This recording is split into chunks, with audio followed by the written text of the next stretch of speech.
ஒரு ரூம்ல உட்காந்து பாருங்க.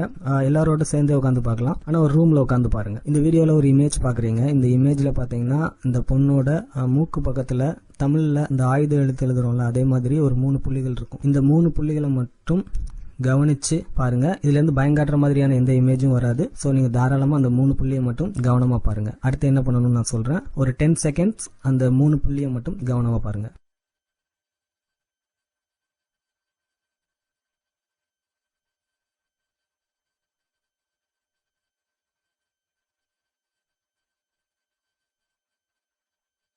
இப்ப உங்க கழுத்தை அப்படியே மேல திருப்பி மேல அந்த செவுத்த பாருங்க. அதாவது உங்க ரூம்ல இருக்கக்கூடிய அந்த ரூஃப் கூரையை வந்து அப்படி பாருங்க.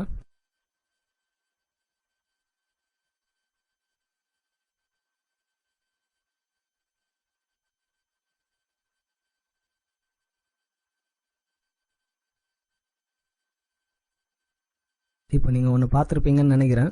ஸோ பார்த்துருந்தீங்க அப்படின்னா என்னன்றதை கமெண்ட் பண்ணுங்கள். பார்க்கல அப்படின்னா திரும்ப முயற்சி பண்ணி பாருங்கள். எல்லாரும் ஒரு விஷயத்தை பார்க்கலாம். உங்களுக்கே ஷாக்காக இருக்கும் எப்படி நடந்ததுன்னு. ஸோ இதில் என்ன லாஜிக்கில் இது ஒர்க் அவுட் ஆகுது அப்படின்றதே நமக்கு தெரியாது. பட் ஒரு இன்ட்ரெஸ்டிங்கான ஒரு விஷயம் அப்படின்றதுனால சொன்னேன்.